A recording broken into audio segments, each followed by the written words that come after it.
So before we get started, we'd love to share our rap song introduction video, and we hope you enjoy. Yeah, okay, organic base, this is what you need. Take you to the future, live a life that can be disease-free. All these toxins are taxing on our bodies, no doubt. All these GMOs and these processed foods we can live without. Yeah, wanna see you live a long time. Contaminants in our water and our food supply. From the meat to the dairy and the fish, what a shame. Not realizing that my insides were inflamed. Hold up, I know it's hard to digest, that's right. I found an organic plant-based website. I even got the app, yo, this is where it's at. Promoting a healthy life, it's time to put it on the map. Assuaged, trust you don't wanna miss. It's time for you to be your best, be your healthiest. Assuaged, trust you don't wanna miss. It's time for you to be your best, be your healthiest. Hey, Assuaged, let's go.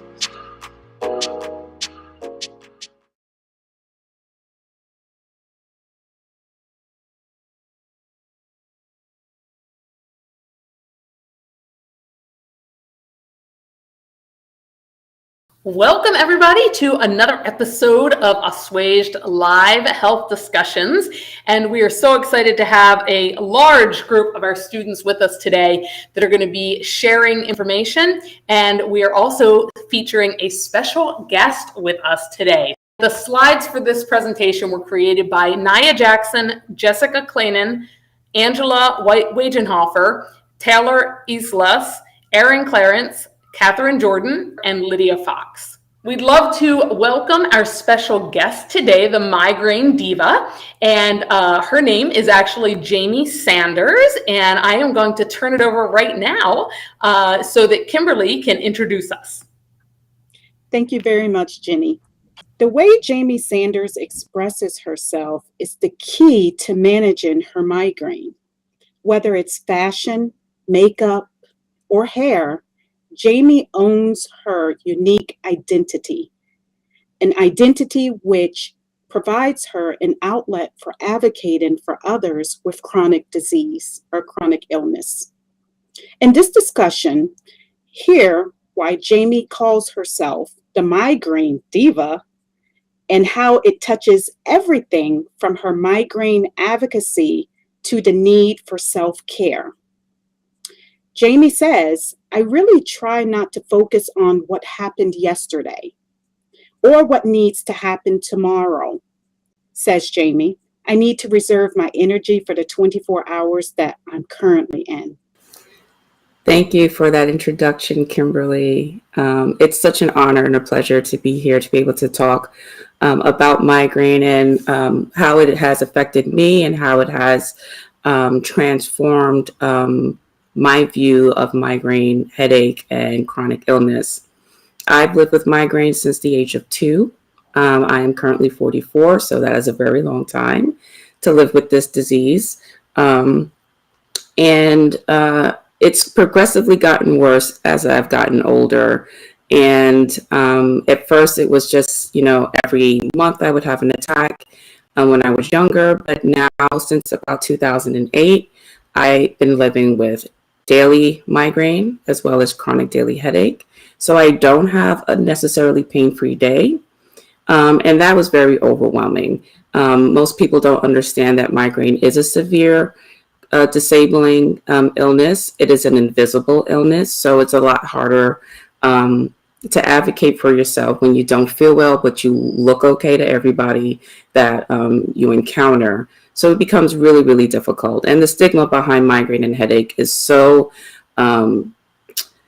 difficult to navigate, whether that's internal stigma because everybody else around you kind of dismisses your pain or your symptoms, or whether that's from family not supporting you, employers or school not supporting you. It's very hard to live with something that people just don't deem or see as something that's very serious. And that kind of took a hold of me for a while, for a few years, just feeling very beaten down by living with such an invisible, chronic, disabling disease, to the point where I couldn't work anymore.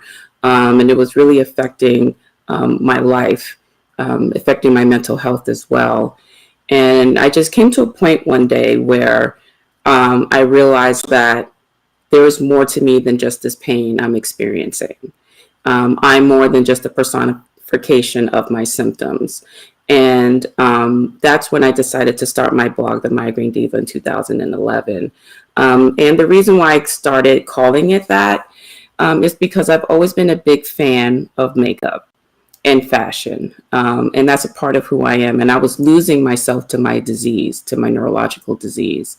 So if I forced myself to stay attached to something that meant something to me, it widened my perspective about what was really important in my life, and really changed the way I viewed my daily life. And so, you know, it's a way for me to continue to express myself and be creative. I love creative outlets. And it's just a form of art for me. And it's a way I can express how I'm feeling. And I started my blog in order to surround myself with other people like myself who live with migraine as severely as I did. I didn't know anybody outside of myself who had migraine as severely disabling as me. So it was important for me to try to build that community around me. And I also wanted to use it as a platform to help eradicate that stigma behind migraine and headache disorders, as well as a platform to talk openly and honestly about mental health, especially as a woman of color.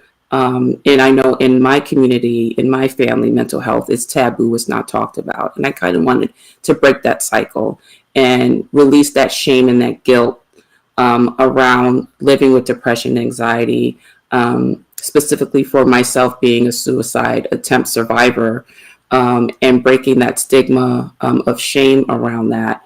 It was an important place for me to speak openly, honestly, transparently, and with love and care for myself, to give other people validation about their own experiences and make them feel safe enough to also speak on their experiences and understand that it's okay, that they are not their migraine or headache, they are not their mental illness, they are still uniquely who they are, and they still hold value, still have worth. And by sharing that message, it forces me to believe in that also. I still have really bad days sometimes, but knowing that I'm able to speak truth to my experience and to others is what keeps me going. Being able to turn my pain into a passion really gets me up every day, and doing important work with so many of the different organizations in the headache and migraine space, and partnering with pharma to make sure that there's better representation for patients and better access to treatments. It really has given my pain a purpose. So that's me, that's the Migraine Diva, and I'll keep pushing every day, despite my pain, to make sure that everybody else can live more productively with migraine or headache disease. Okay, thank you so much, Ms. Sanders, for that bio, for your story. Very, very insightful. I want to go ahead and move on to what is a migraine. Migraines are considered a neurological disease that have different symptoms and treatments depending on the severity. We will discuss some of those treatments and some other points when it comes to migraine to discuss this a little more. When we look at the symptoms of a migraine attack, we're looking at something that has to do with a severe head pain on one side of the head, both sides, in the front or perhaps in the back of the head, around the eyes or behind the cheeks. Some of the other symptoms that others experience consist of throbbing, pounding, pulsating sensation. Also, there's pain whenever there's movement. Nausea, vomiting is also a common symptoms of migraine survivors. Nausea, sensitive to light, noise, or smells, severe enough to interfere with daily activities. And last but not least, migraines can last for hours to days. So there are going to be different types of migraines. Some migraines are going to show or come with an aura, and those are going to be specific warning signs right before the migraine begins. You can have a migraine without an aura, which is going to be the most prevalent form, and that just really consists of no clear warning signs or warning symptoms that an onset migraine is about to occur. And then you can have a migraine aura without a headache. That's also known as a silent migraine. This condition occurs when an aura or an other like migraine symptoms are present, but there's no headache that appears. And for people who do not actually experience migraines, migraines are more of a continuous process. So you're going to kind of start off with like a duller pain, and that headache is just going to kind of keep on coming. So that's going to be the migraine without the headache. So what is an aura? An aura is a reversible, they are reversible symptoms of the nervous system, which are usually visual, but they can include other disturbances. The symptoms, again, usually begin gradually, and they will build up over several minutes and can last pretty much up to an hour before the full onset migraine occurs. Examples of this are going to be your visual phenomena, so seeing various shapes, bright spots, flashes of light, vision loss, pins and needles, pins and needles in your arms or legs. You can have weakness or numbness in the face or one side of the body, or you can even have difficulty speaking. And there are 4 stages of this migraine. There's going to be prodrome, aura, attack, and postdrome. The prodrome is going to happen 1 or 2 days, or could happen 1 or 2 days before a migraine. You can kind of notice subtle changes that kind of warn you of an upcoming migraine. A few of these can consist of constipation. You can have mood changes, food cravings, neck stiffness, and then you'll move on to the aura, and that's going to be right before your migraine comes. So like it's going to give you your warning sign and your warning symptoms right before. And we had those examples in the slide before. So it's difficulty speaking, vision loss. And then you're going to have your attack. So your attack can last hours to days. Typically, it's between 4 hours to 72 hours. And with this, you can have the pain that throbs or pulses. You can have nausea or vomiting, and that pain that's usually on either one side of your head or both sides of your head. And then you can have your postdrome. So that's going to be your after attack. And when people have migraines, it typically kind of takes everything out of you. And that's pretty much your postdrome. So you're going to feel weak. You're going to feel a little bit drained. You could possibly feel confused. But it's important to note that not everybody who suffers from migraines goes through these specific stages. And you won't necessarily, and some of them, like you don't necessarily know how to identify them. And it's kind of harder once the time goes on. Could you suffer from migraines? So what can you do? So if you're starting to question if you could suffer from migraines, you can keep a headache diary. You want to be as detailed as possible, usually the date, time, length, level of intensity. Of course, that's going to be personal and up to you, and potential triggers. You can take this to the doctor, determine if you suffer from migraines, and they can give you the right treatment. You also, in that diary, probably want to keep a list of all your medications, including your vitamins, supplements, and like what you do to treat your migraine at the time. And then ask your doctor the questions that you have or the worries that you have, and they should be able to get you the right treatment. So when it comes to prevention and management, there are some lifestyle changes, alternative treatments, and medications that can be taken. There's SEEDS, which is an acronym for sleep, exercise, eat, dairy, stress. And this is a lifestyle change that can reduce triggers and help manage migraine. There are nutritional supplements, riboflavin, vitamin B2, CoQ10, magnesium, melatonin, feverview, acupuncture, and nerve stimulation.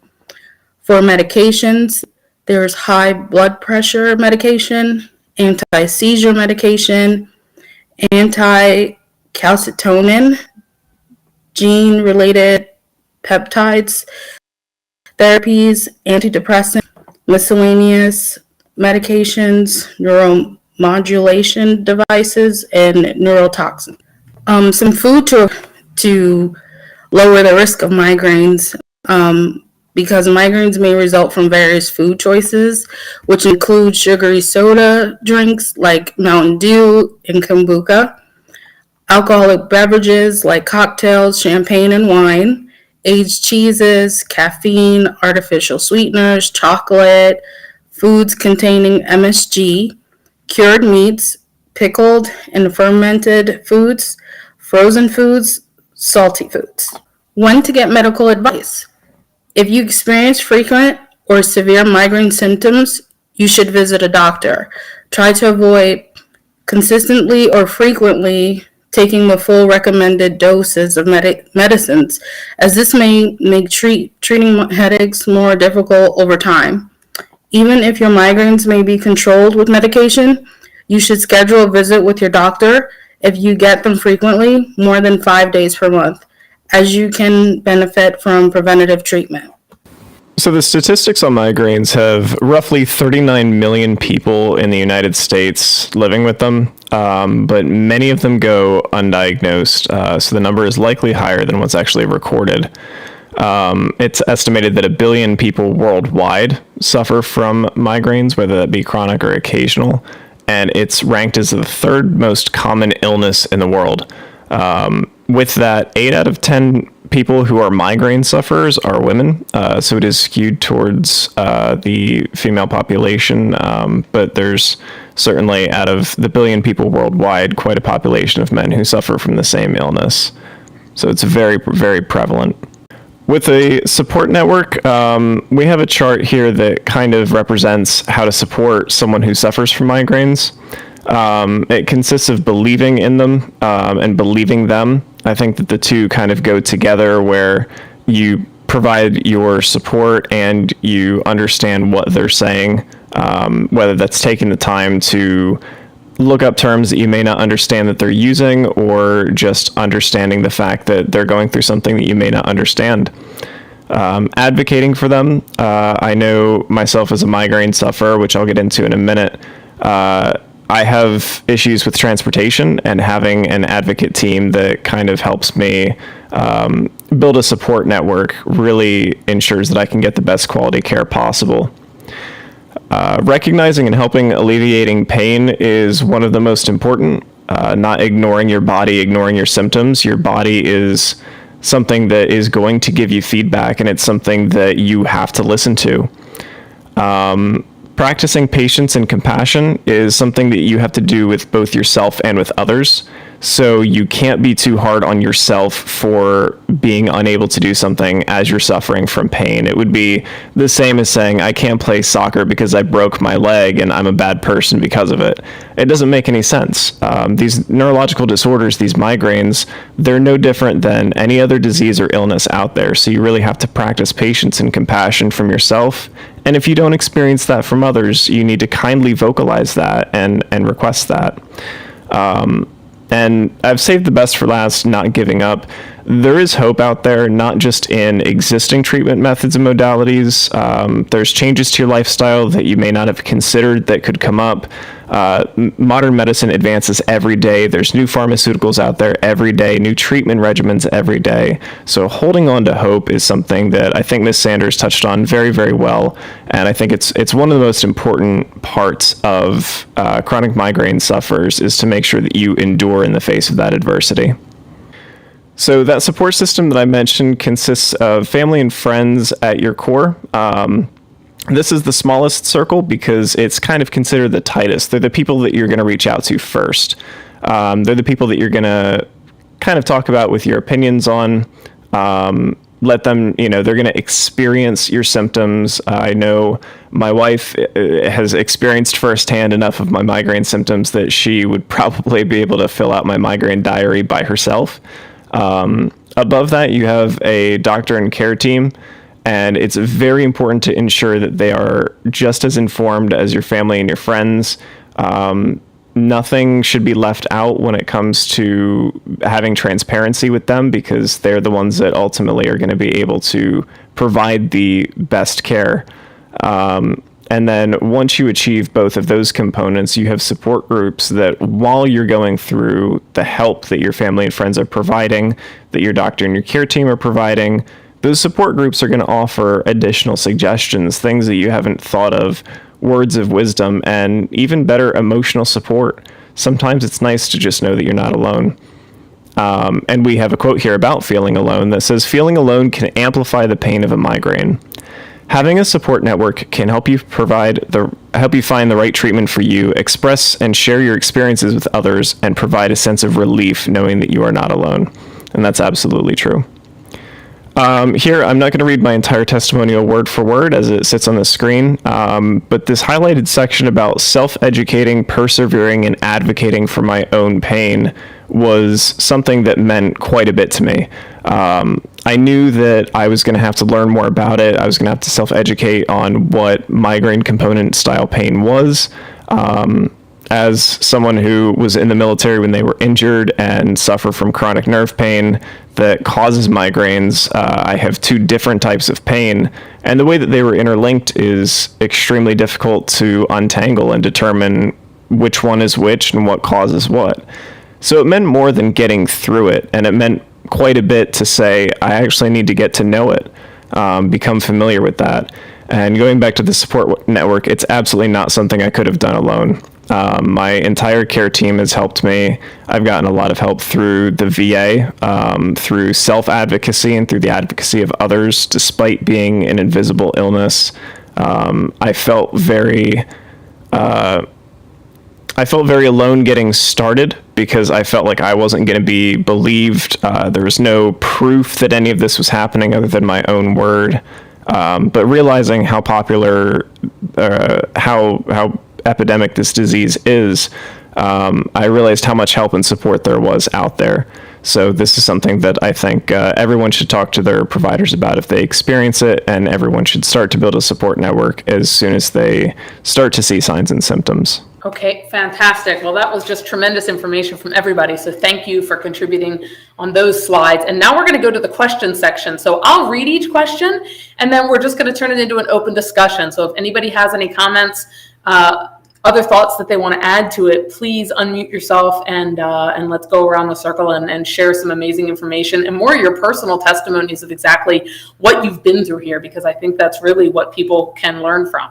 So the first question that we're going to talk about today is, how can you identify what triggers migraines? So some of the things that people brought up as they were building the slides were brighter flashing lights, loud sounds, strong smells, and then missing sleep or too much sleep. So I know many of you on here are actually migraine sufferers and have dealt with this. So what do you experience as those triggers? I'll jump in there. Triggers are different for every person that has migraine. Those that are listed are the most common.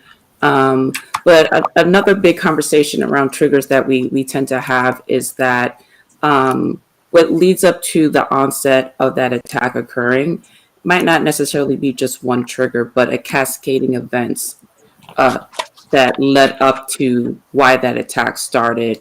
So it could be maybe you had poor sleep that week. You could be dehydrated. You can be a bit stressed. You can be dealing with higher levels of anxiety or depression. You're not eating well. And then there could just be that one last trigger, which could be maybe you had a glass of wine, and then the migraine started. But it's important to understand that it might not have just been that glass of wine. It was everything else that was occurring prior to that that led up to it. Migraine brain is an extremely sensitive brain. It doesn't like a lot of stimuli. So you have a lot of stimulus going on around you. Eventually, the brain is going to just overexpress itself. And in the way it does that is in pain, in the sensitivity to the lights and the sounds, the nausea, the vomiting, the cognition issues, the memory issues, the inability to speak correctly. So I think it's important to kind of take blames off of people living with migraine that they caused their migraine or they, were around too many triggers. It's important that you understand that your brain is just way too excitable. And sometimes things that wouldn't affect somebody without migraine tends to affect you a little bit differently. But again, it affects everyone individually because migraine is a very individual disease. Not everybody with migraine experiences the same thing or the same symptoms. But keeping track of what triggers or can lead up to an attack for you, and knowing, like what Zachary was saying, knowing your cues, what your body is telling you.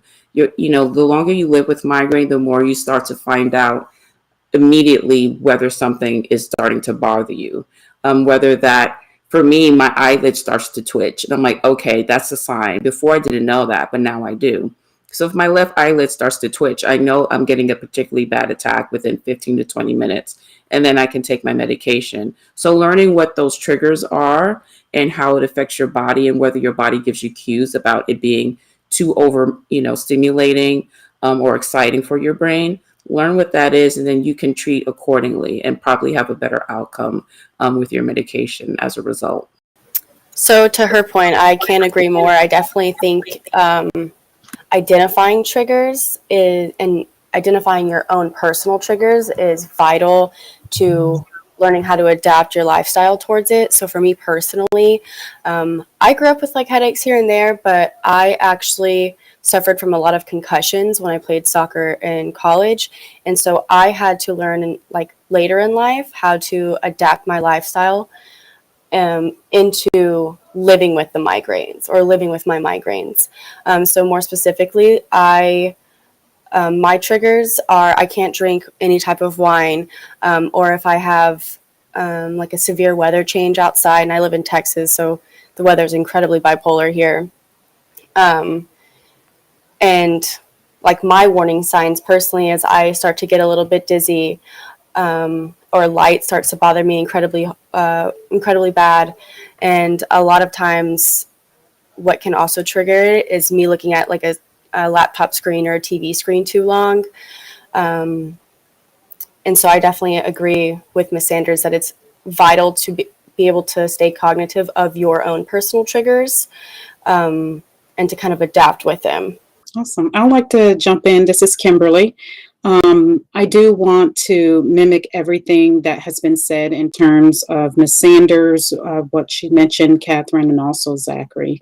As a migraine sufferer, I will tell you at the age of 12, I was in a tree playing around and I fell out of that tree and hit my head. I tore a tissue in my brain. And at that time, I started suffering from severe migraines.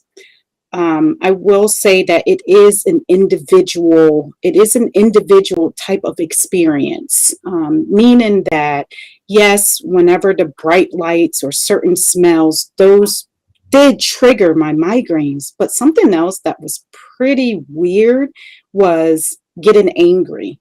So whenever I would get angry, I would actually start to have a migraine. And so one thing that my parents used to do was no one could make me angry. I couldn't get mad. We all had to have this calm environment so that it doesn't trigger me to have this migraine or even perhaps have a seizure.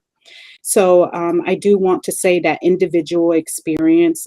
Yes, we did mention a lot of those items listed, but I am sure there are more items that's listed out there, more symptoms or triggers that can also bring on a migraine. Kimberly, thank you for that. And I actually want to touch on the flip side of that coin, and the flip side of a lot of what's going on. There are a vast majority of migraine sufferers that actually don't have particular triggers. There are some people that I know for the first 3 months that I was experiencing this kind of pain, I was being repeatedly misdiagnosed, given the wrong medication. And I felt strongly that it was a migraine, but I was keeping a pain journal. I was trying to find triggers, and I was unable to find anything that correlated what started my pain to what ended my pain.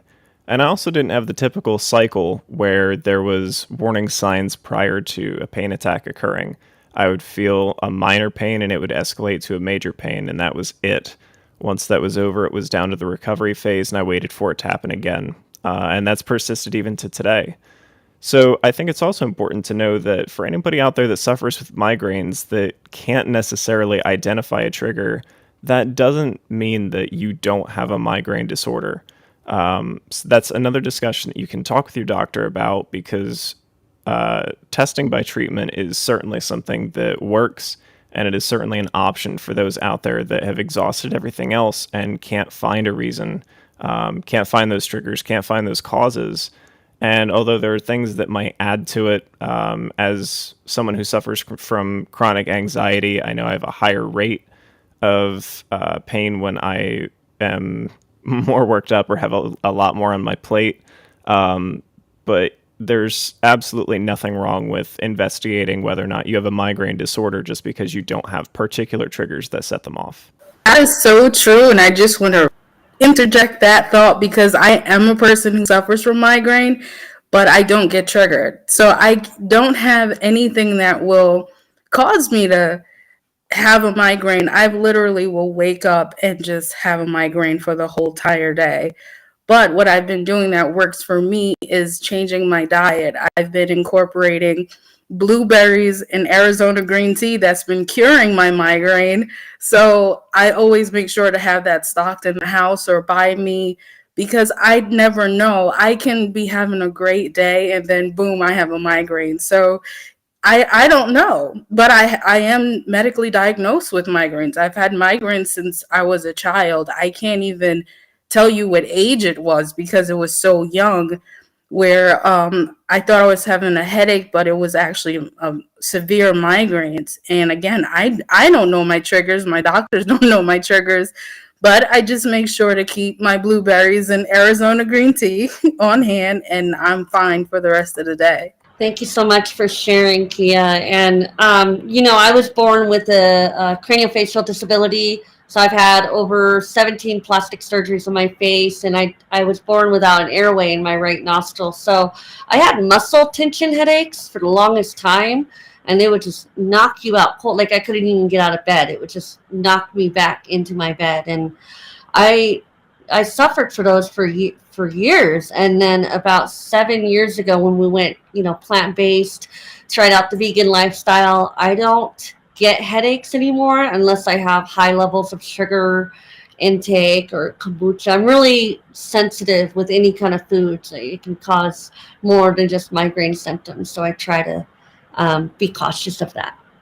Awesome. Well, that was fabulous information from everybody. Thank you so much. And I have some questions that I actually want to ask you all in addition to the ones kind of there as we go forward, because I am not a migraine sufferer. So I am learning a ton of information from all of you, and now I'm very curious. So thank you. Question number 2 we're going to talk about is how can lifestyle impact symptoms associated with migraine disease? And I think we've touched on, but I'm sure that you guys have some additional information you can add here as well. Oh, yes, definitely. Lifestyle changes really are an important tool in your migraine toolbox. So, sleep hygiene is very important. I know for me, I can't take any naps because I'm going to wake up with a severe migraine. So making sure that I go to bed at a really good time every night, the same time every night. shutting down electronics is very important, and making sure I get as much restful sleep as I can. Now, sometimes that doesn't happen if I'm having a migraine attack during my sleep, so I'm not going to be well rested, but trying to maintain really good sleep hygiene is really one important key in a lifestyle change that I think is pretty easy for people to make. And introducing self-care is very important. So whether that is meditation, deep breathing, incorporating that into your self-care routine is really, really important too. And just learning how to kind of dial back and unwind your mind because it's already hypersensitive and hyperstimulated. Learning some type of meditation or guided imagery really does help to calm the brain down. For me personally, using meditation techniques while using my neuromodulation devices gives me kind of, a dual treatment at one time. So I'm using the neurostimulation to help lower my pain, but I'm also utilizing my meditation techniques to help keep my brain at a place where it's not too sensitive or too hyper, so that when that treatment is done, my brain is in a better place. So learning how to stack those types of lifestyle changes is really important. If you do have a lot of food triggers, if certain foods are triggers for you, managing that. For me, reading labels is really important. There's a lot of hidden MSG and gluten. Gluten is a sensitivity for me. So kind of reading labels and making sure that I'm eating fresh food. I'm not eating fast food or processed food. A lot of that can really, stack on to, if you do have those certain types of triggers, that can kind of stack on to whatever's already creating this hypersensitivity in your brain. So just being mindful of that. Managing migraine takes a lot of time and effort and work, and it can be exhausting. But once you, learn what helps you and make that part of your routine, it becomes less burdensome and more of a self-care effort. I think if you look at it in that aspect, it makes it a lot easier. If I do this for myself, I'm going to feel better and I have less likely of a chance of having an attack. Including exercise if you're able to tolerate it. Walking is great. Lifestyle changes, I think it all depends on the individual, what they're able to tolerate because of their migraine brain. And of course, access to certain types of modalities, whether that could be going to a gym or have a safe space to go outside to walk, having access to healthy, clean food. That's also, something that we have to talk about too. There's a lot of emphasis put on patients to eat a certain type of way, but if you don't have access to it, that's a whole other program that we can talk about that. But lifestyle changes, I think, are a really key component in addition to medication management and really finding out what works best for your body and what suits you and what you're able to do to make sure that you have as much as a productive life as possible, because migraine does steal so much from you. You want to be able to feel like you have some sense of control. So those things allow you to feel like you have some sense of control. I want to go ahead and interject there. So yes, definitely foods. Where do we begin with foods? I love to eat. And because I love to eat, that causes a problem for me. Sometimes, I have to choose. Hey, you know what? I love Chinese food. I really do. But some Chinese food contains MSG and it tastes really good. So there will be times where I'm like, okay, are you going to suffer? Do you really want to do this? Or do you really, really want that Chinese food that you love so much? So I will tell you that that's the part with me that I have, issues with, just trying to say, hey, you know what? I can go ahead, I can take the migraine, but I want that Chinese food. The other thing is eating regularly. So skipping meals, that's a problem. Even if I don't have time, I'm on the go. I'm, just trying to pick up maybe some nuts, something just small until I can get to, a bigger meal or a larger meal. In that case, it really helps me. So I think also adding eating regularly and not skipping meals is something that's vital. I just wanted to add something real quick, Kimberly, about the Chinese food. That is a huge trigger for me also. So one thing I started to do is I started making my own spice mixes and started creating those dishes at home myself. That way I don't feel like I'm losing out and I have control over what I'm putting in my body. So if you're up to it, the ingredients aren't that expensive and you can just make your own beef and broccoli at home or whatever your favorite dish is. And it's also, a fun way to, add new, items to your menu that you use at home. But that's one way I try to circumvent foods that I normally can't eat. I try to recreate that at home and knowing that I have control over what I put into my food, especially like with soy sauce, because it does have gluten. So I use a vegan alternative, which is, tastes just the same, which I use a lot with my Jamaican cooking because my father's Jamaican. So we use a lot of soy sauce in our food. So, but that's a tip, I think. It's helped me and maybe that can help you too. Great tips. Those are very, very good tips. Like that. Awesome. So I kind of wanted to bounce off of something that you said and ask a question that I think you have a lot of experience in. You'd mentioned how much migraines take from you, and a little bit of my backstory. So I'm a United States Army Staff Sergeant. I am being medically retired this Sunday, actually, is my last day. I had planned on doing an entire career. I wanted to spend a lot of time investing in that. My collegiate and academic career were geared toward being a pediatric oncologist. I wanted to go through medical school, but I had to change my major to public health and shift my focus a little bit towards the public health domain because of trying to meet the physical requirements of being a physician. When you're having issues like chronic pain, it's very difficult to meet the demands that your patients expect of you. Whereas something with public health offers a little bit more flexibility. So I guess my question to you is, on a larger scale, how do you manage your expectations of yourself when you're assessing what you want your goals to be and how you want to get there? What are some of the things that you take into consideration when it comes to saying, hey, I want to do this, but I need to take into account my migraines? So I suppose starting even from a young age, what was that process like for you? I definitely have had a lot of experience in trying to figure that out. And I think that just kind of comes with living with the disease for such a long time. I did have aspirations and dreams for myself, and that drastically changed once my migraine became, daily, chronic, and more severe and debilitating. And for me, that's my role as a mom and a wife. Those are my primary roles. And not to be able to get up and play with my kids or fix them meals, that really, really kind of broke me. I think a part of living with a migraine, whether you have it chronic or not, is the grief process that you go through with it. Not being able to work and provide for my family like I would like. And really not being able to show up to social events and participate in life like everybody else.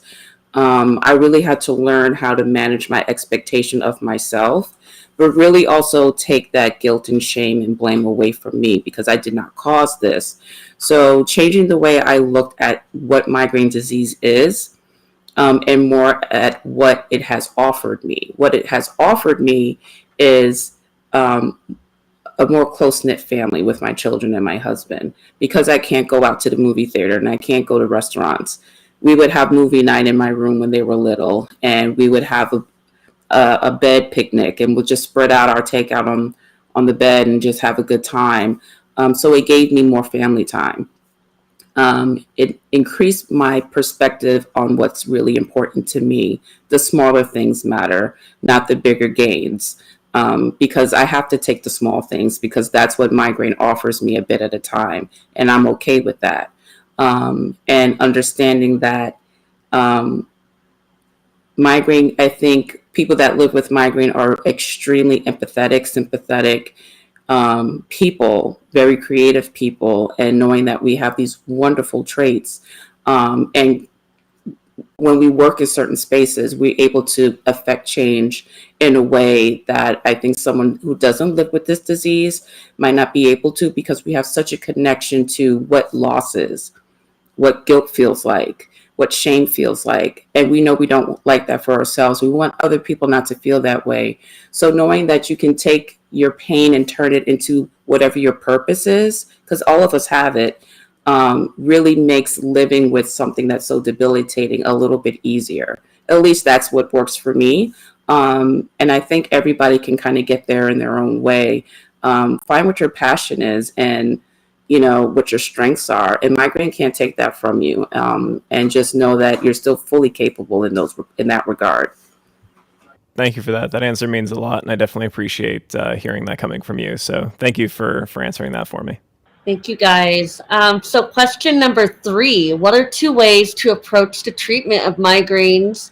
So 1 is going to be preventing the attacks, and 2, relieving the symptoms during the attacks. Who would like to weigh in on that? I don't know how to prevent the attack because, again, I don't know my triggers.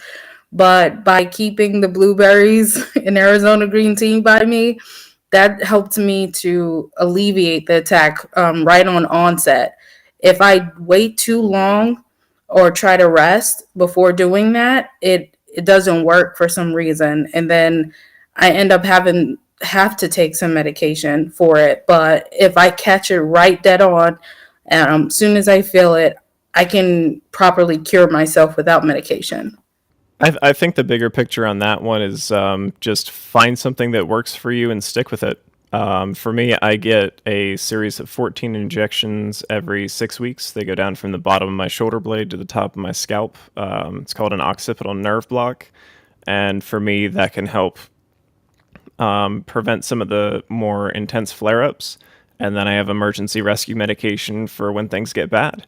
When I discovered that, it worked for me and I stuck with it. And I would encourage that for everybody, not necessarily those treatment modalities, but when you find something that works, don't feel afraid to let your provider know, let your doctor know and say, hey, this works for me and I want to stick with it.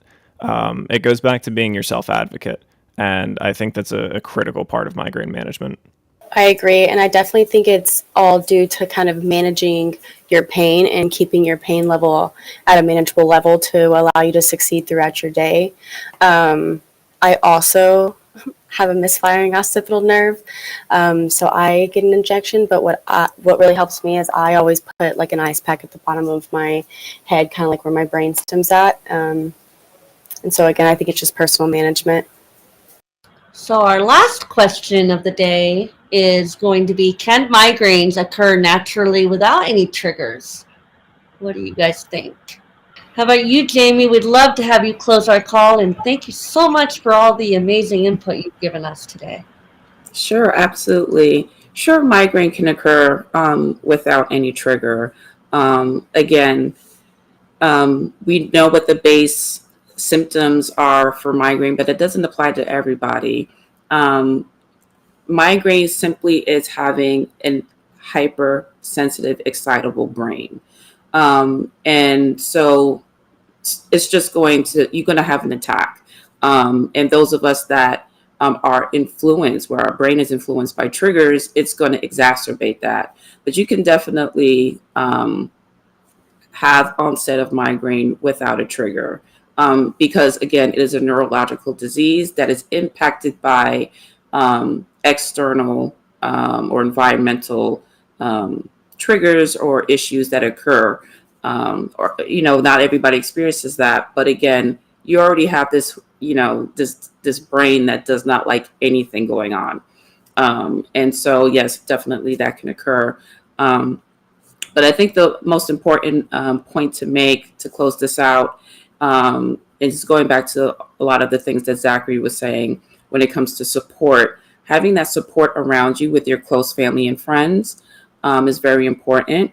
If you're in school or if you're at work, you do have workplace accommodations and school accommodations that you can use to make sure that you're in an environment that doesn't exacerbate your hypersensitive, excitable brain, so you can be more productive. So that's important too, to understand that you have those rights and have access to disability accommodations. And your relationship with your healthcare team, understanding that it is a partnership and not a dictatorship. You have full control over the trajectory of your healthcare journey. If you're not comfortable with something or you have questions about something, you ask. Your healthcare provider is not a mind reader. They don't know what's going on with you, so you have to be open. And also, if you feel like you're not being heard by your healthcare provider or you're being dismissed, you can fire that healthcare provider and find one that does work with you and wants to see you improve. You have full control. And that is the first step in advocating for yourself, is knowing that you have a voice. It matters. This is your body. You know what's going on with your body. You're an expert with your body and your symptoms. And so you have a right and a say on how your healthcare journey looks. So I think that's the important tidbit I always like to end things with. You are an advocate already because you've lived with this disease and you already know what you need to do in order to live with it. You can extend that into the exam room, to the workplace, to school, to family relationships. You can still do that and still be a great advocate for yourself. And if you choose to, you can extend that outside to other support areas and help advocate for others who haven't found their voice yet. Thank you so much. Does anyone else want to weigh in before we end the call in about 5 minutes?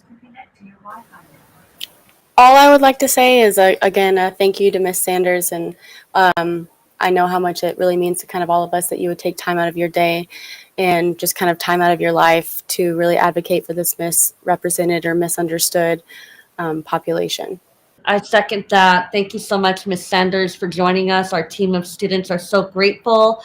Jenny had dropped off. There's been some technical difficulties, but all of us here are just so enlightened and empowered by you being here with us and all of our collective voices, and just knowing how to better advocate for ourselves with a migraine disability. So thank you for joining us, and we hope you join us again in the future, and everybody have a wonderful day. Bye. Thank you.